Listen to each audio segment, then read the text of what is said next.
what is wrong with your profession? What is going on here? These kids, it's a loving couple. She developed a cognitive disturbance, and the attorney gets a great idea. I'm going to prosecute the husband for rape because he's had sex with his wife.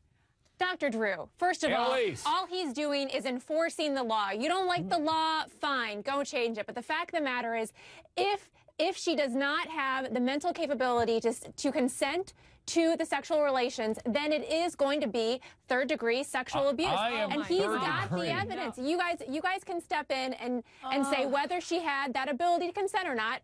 But this prosecutor has a report from the nursing facility that says she was unable to consent. All right, Elise, let's think about it. Let's think about it. Hold on a second. So people with even minimal cognitive impairment, by the way, have more cognitive impairment than somebody who's had 2 glasses of wine. And if you're in this state and you've had 2 glasses of wine, you're not considered able to render consent because you're intoxicated. So shouldn't we maybe make differentiation between intoxicated and a cognitive impairment? Because everyone with a cognitive impairment, most people over a certain age then are not going to be able to have sex with their spouses.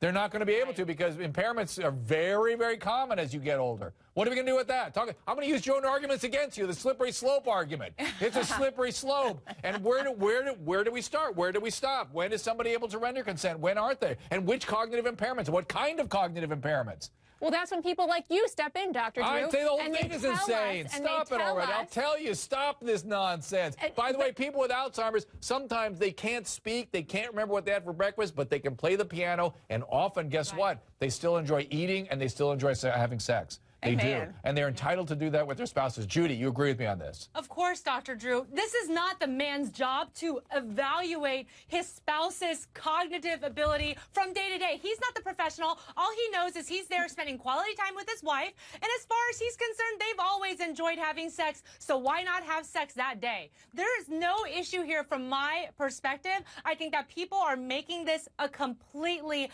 different case when there's actually nothing here that suggests that this man meant any harm to his wife. And Vanessa, well, I'll get you a chance, Annalise. Hold on a second. Vanessa, I'm going to give you a chance. Go ahead. Look, I hope if I have dementia that my husband still wants to lay it down. Of course. Yes. Look, I just hope when I'm 60. You hope you enjoy food. You hope you enjoy standing outside. You hope you enjoy having sex with your spouse. You hope he still enjoys being with you. And aren't there studies that show this kind of love and affection and hugging and being close helps these type of patients? Extremely positive. Yes. And more and more, the care of the demented patient is about giving them choices about what they eat and what they want, even when they have even difficulty communicating that sort of thing. That's how you enhance their quality of life.